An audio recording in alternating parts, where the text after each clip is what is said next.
What if the greatest war is not fought with action, but with stillness? You have been taught to struggle, to push, to force reality into the shape you desire. But that is the slow way, the painful way. There is a hidden strategy, a mental discipline known only to the few. It is a power so silent, the world doesn't even know it exists. It's the power to command your reality from the inside out, by mastering the one thing you have absolute control over, your own consciousness. By the end of this video, you will understand that your silent inner state is the most powerful creative force in the universe. You will not just learn a technique, you will awaken a power that has been dormant within you all along. Stay and remember who you are. You think control is about forcing the world to bend to your will. It's not. That's a battle you'll always lose. The real power, the operant power, is silent. It's the unseen force you command from within. Your thoughts, your feelings, your decisions, they aren't random events you experience. They are choices, selections. Every moment you are choosing a state of consciousness, and that state, that inner world, is the only cause. The outside is just the shadow. People fight with the shadows trying to change them, manipulate them. But the wise one, the one who understands, turns inward. They don't fight the reflection in the mirror. They change the face that casts it. This isn't about positive thinking. This is about conscious selection. It's about understanding that what you accept as true in your mind is what your world must reflect. You are the sole authority in your reality. The question is, have you claimed it? And the universe, it doesn't hear your words. It doesn't respond to your pleas or your begging. It responds to the silent frequency of your being. Your deepest, most settled assumption about yourself and your world is the command that echoes through the cosmos. When your mind is a storm of conflicting desires, fears, and doubts, you send a signal of chaos. You get chaos in return, but in the silence. In the silence, something profound happens. When you quiet the noise, the inner chatter, you can finally plant a single powerful seed. A knowing, a feeling. This is the language the universe understands. It's not a shout. It's a whisper from your very soul. A quiet assumption that you already are what you desire to be. That is the prayer that is always answered, because it's not a request. It's a statement of fact from the only power that is, your own wonderful human imagination. This is where true strength is forged. Not in the gym, not in the boardroom, not on the battlefield. It's forged in the crucible of your own mind. The ability to remain firm, serene, and unshakable, even when the world outside is screaming at you to panic. This isn't weakness or passivity. It is the highest form of power. It's a deep, unwavering connection to your purpose, to the I am within you. While others are tossed about by every headline, every opinion, every circumstance, you remain anchored. Your serenity is your shield. Your inner peace is your sword. This is the state from which miracles are born.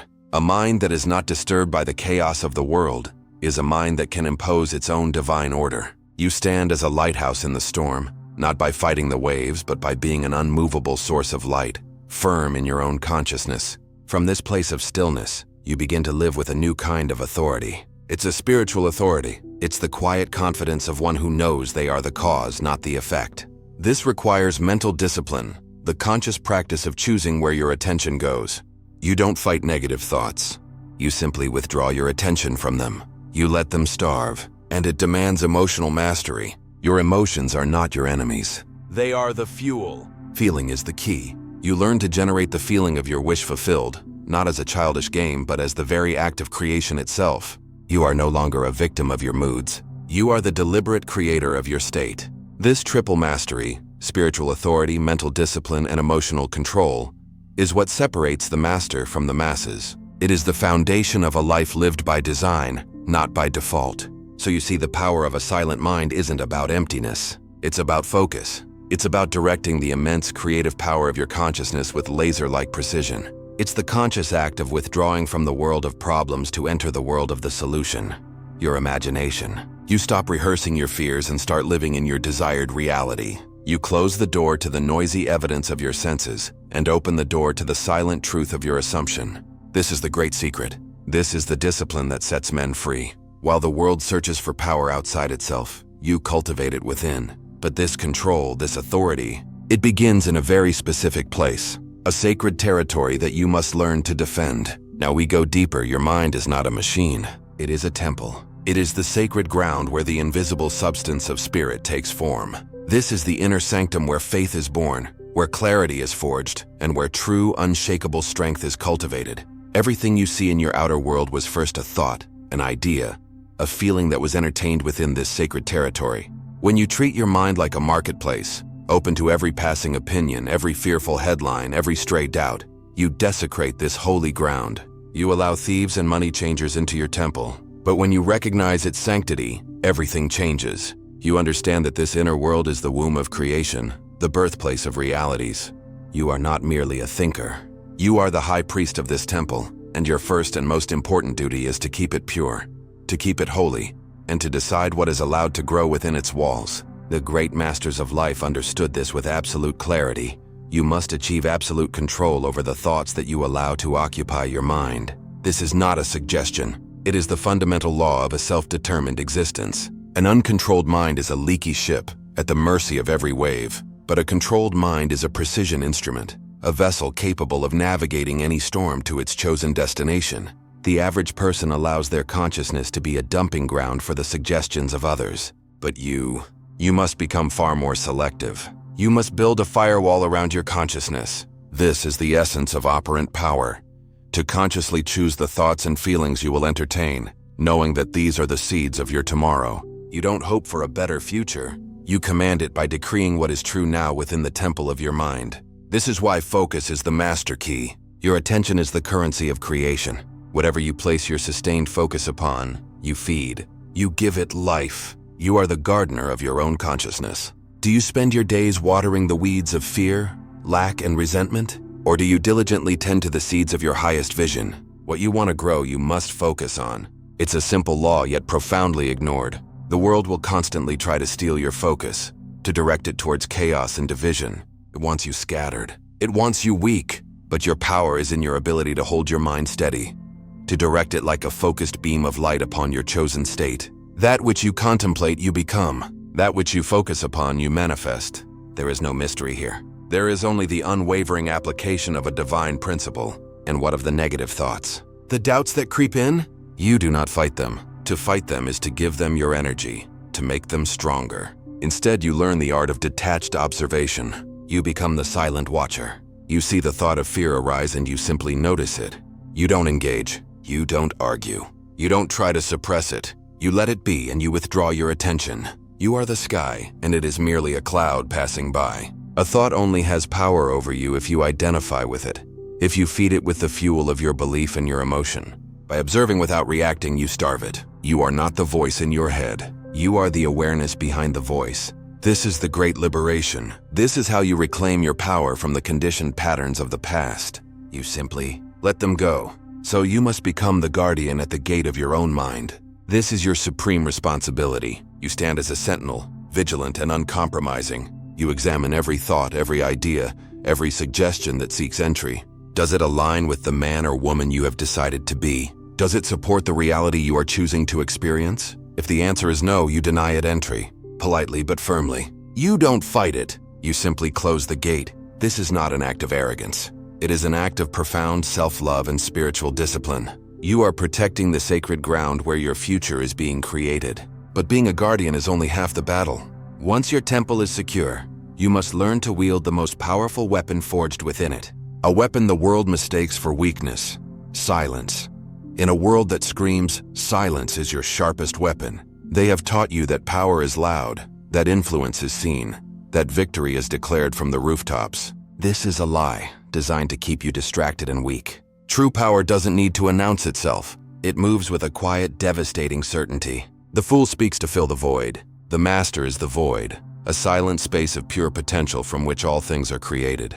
Your silence is not emptiness. It is a pressure chamber.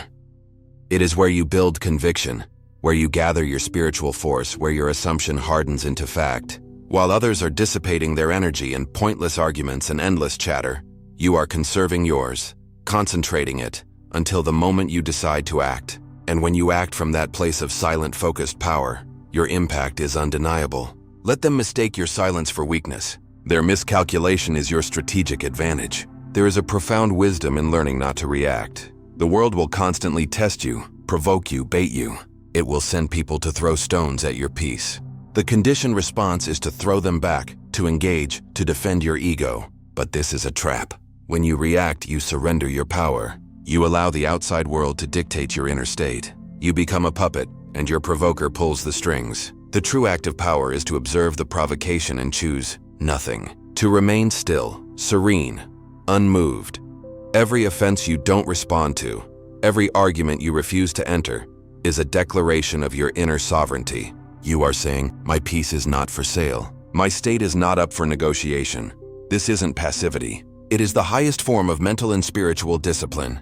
You are the immovable rock against which the chaotic waves of the world break. Silence is the guardian of your goals. How many brilliant ideas have died on the lips of those who spoke of them too soon? When you have a defined purpose, a sacred vision, your first duty is to protect it, and you protect it with silence. To speak of your plans prematurely is to expose a delicate seedling to a hurricane. You invite the winds of doubt, the pests of criticism, the frost of other people's limited beliefs. You dissipate the very creative energy needed to bring your vision to life. Your great work, your true transformation is done in the womb of silence. It is nurtured in the dark, fed by your unwavering focus and feeling. You don't talk about what you are going to do. You don't seek validation. You build. You become. And then, when your creation is fully formed and unshakable, you reveal it not with your words, but with your results. Your new reality will speak for itself. This sacred silence does more than protect your plans. It protects your peace and your connection to the divine. Your inner world is an altar where you commune with the infinite power within you, the I Am. This communion requires stillness. It cannot happen in a mind cluttered with the noise of the world. Every moment you spend in useless debate, defending your position, or consuming mindless chatter, you are stepping away from your center. You are abandoning your own temple. Silence is the act of returning home. It is in the quiet moments between thoughts that you feel your true nature. It is in the stillness that you hear the whisper of your own divinity. By choosing silence, you are choosing your connection to Source over your connection to the chaos. You are prioritizing the sacred over the profane. This is a choice you must make every single day. So you must understand the difference. The ego speaks to prove. The spirit is silent because it knows. The ego needs to win the argument. The spirit is its own validation. The person operating from a state of lack feels the need to explain, to justify, to convince. The one who operates from a state of fulfillment, from the assumption of the wish fulfilled, has nothing to prove. Their silence is not hostile. It is peaceful. It is a quiet confidence that radiates a power words could never convey. It is the final word in any argument. You no longer engage with the world of shadows and reflections, because you are entirely focused on the inner cause. But this strategic silence, this refusal to be moved by the outer world, is only possible when you have mastered the inner world of your feelings. That is where the real work begins. The masters of ancient wisdom spoke of a fruit of the spirit, and the greatest of these is self-control. This isn't the harsh, joyless restriction you've been taught to believe. It is a sign of immense inner power. It is the natural result of a mind that is aligned with its own divinity. The greatest thinkers on success understood that self-control is the master pillar. Without it, faith crumbles, persistence fails, and knowledge is useless. You can have all the talent, all the ambition, all the brilliant ideas in the world, but if you do not have command over your own emotional state, you are building a skyscraper on a foundation of sand. Self-control isn't about caging your spirit. It's about becoming the master director of its immense energy. It's the difference between a wildfire that destroys everything in its path and a controlled, focused flame that can forge steel. You are not here to be a slave to your impulses. You are here to be the master of your inner world. Think of how easily the great work of years can be undone. A single, uncontrolled moment of rage can shatter a lifelong relationship. A fit of envy can lead to self-sabotage, destroying the very opportunity you craved. A wave of fear can make you abandon your post just moments before the battle is won. Your uncontrolled emotions are the unlocked gates to your fortress. They are the entry points for chaos, failure, and the negative influences of the world. They cloud your judgment, blur your vision, and force you into decisions you will inevitably regret. When you are emotionally compromised, you are strategically crippled. You hand your power over to circumstance. The man who is ruled by his feelings is a ship without a rudder, tossed about by every passing wind destined for the rocks. True success, lasting success, is impossible without emotional mastery. It is the non-negotiable price of greatness. But these powerful emotions, anger, fear, insecurity, envy, they are not your enemies. You have been taught to suppress them, to fear them. This is a mistake. They are simply raw, undirected energy. Your task is not to destroy them, but to become an alchemist who transforms them. Anger is not a command to lash out. It is a signal. It is a blast of energy showing you where a boundary has been violated or where action is required. You must learn to harness it as fuel for decisive, disciplined change. Fear is not a reason to run. It is a compass pointing directly to where you must go to grow. It is fuel for courage. Insecurity and envy are not signs of your inferiority. They are messengers, revealing to you the desires you have not yet claimed. They are fuel for your ambition. You don't kill the dragon, you tame it, and you ride it to victory. From this place of mastery, you learn to act from a center of absolute emotional stability, even when, especially when, the world around you is in chaos. While others are panicking, reacting, and making fatal errors, you remain still. You observe. You access the silent, all-knowing center within you. Your decisions are not born from the heat of the moment, but from the cool, clear light of your higher consciousness. This stability is the source of true authority. People are subconsciously drawn to the one who is calm in the storm. They sense a power, a certainty that is unshakable. Your inner peace becomes your greatest tool of influence. You lead not by shouting, but by being the serene, unmovable center of gravity in any situation. While others are drowning in the storm of their own feelings, you walk on water. So you see, emotional self-control is the very bedrock of the life you wish to build. It is the invisible throne from which you rule your reality. It allows you to maintain the sacred temple of your mind, to wield the strategic weapon of silence, and to transform the raw energy of your feelings into fuel for your purpose. It is the ultimate expression of taking full responsibility for your state of being. You are no longer a victim of the world, tossed about by its provocations and chaos. You are the calm, conscious creator, the master of your own soul. But this emotional stability, this inner kingdom you now rule, it needs a direction, a north star. Without it, even a master can drift. This is the supreme role of a defined purpose. Now let us anchor this power. All the power you have cultivated, the silent mind, the guarded temple, the emotional mastery, must be aimed. It must have a target. This is the role of a great and defined purpose. A purpose, a definite chief aim, is the north star for your soul. It is the organizing principle around which your entire being aligns. Once you have claimed your purpose, it becomes a powerful shield. It makes decisions for you. Any thought, any action, any person that does not align with that purpose is effortlessly discarded. Distraction loses its allure. The opinions of others become irrelevant noise. Doubt cannot find a crack in your armor, because you are fueled by a sacred why.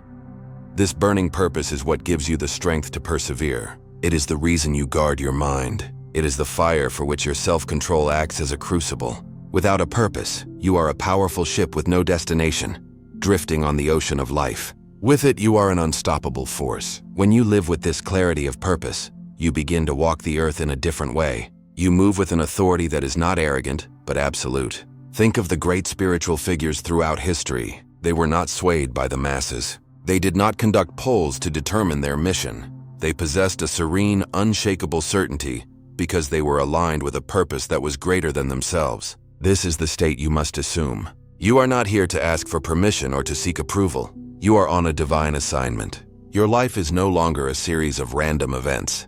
It is a mission. This clarity is a magnet. It draws to you the resources, the people, and the circumstances necessary for your purpose to be fulfilled. You don't chase the world. You stand firm in your mission, and the world reorganizes itself around you. The great majority of your work will be done in silence and obscurity. This is the part the world never sees and therefore never values. But it is the most important part. Success is not born in the moment of public triumph. It is born in the thousand unseen moments of disciplined effort. It's the choice to study while others sleep, to practice while others play, to hold your vision in mind while the world shows you the opposite. This is the silent building. Every day you lay another stone of your inner temple. No one applauds. No one recognizes your effort. There is no external reward. Your only companion is the unwavering feeling of your assumption, the quiet knowing that what you are doing in the unseen realm is the cause that will inevitably produce the seen effect. This is the path of the master. It is a lonely path, but it is the only path to true, lasting creation. This path requires a faith that transcends reason, a deep and abiding perseverance. You must learn to trust the process. There is a law of gestation for all things. You plant the seed in the fertile soil of your consciousness, you water it with faith and feeling, and then you must allow it to grow in its own time. To constantly dig up the seed to check for progress is to ensure its death. There will be times of temporary defeat. There will be moments when all evidence of your senses screams that your efforts are futile. This is the great test. Perseverance is not just gritting your teeth and pushing forward. It is the art of remaining faithful to your unseen reality, of trusting the law of assumption even when the shadow world seems to mock you. You trust the process because you know your inner world is the only operant power. You hold the feeling, you remain in the state, and you allow the world to catch up. Ultimately, you must understand that the true goal is not the external prize. It is the internal transformation. The world chases after things, money, status, possessions, believing these will change their inner state. The master does the opposite. You focus on changing your inner state, your consciousness, knowing that this is what will inevitably change the outer world. The victory is not winning the trophy. It is becoming the person who is capable of winning it. External validation is a fleeting shadow. The approval of others is a fickle wind. But the internal knowing of your own power, the self-respect forged in the fires of silent discipline and perseverance, that is real. That is permanent. You are not striving to become someone. You are simply remembering the powerful, magnificent being that you already are. What if the greatest war is not fought with action, but with stillness? You have been taught to struggle, to push, to force reality into the shape you desire. But that is the slow way. The painful way. There is a hidden strategy, a mental discipline known only to the few. It is a power so silent the world doesn't even know it exists. It's the power to command your reality from the inside out, by mastering the one thing you have absolute control over, your own consciousness. By the end of this video, you will understand that your silent inner state is the most powerful creative force in the universe. You will not just learn a technique. You will awaken a power that has been dormant within you all along. Stay and remember who you are.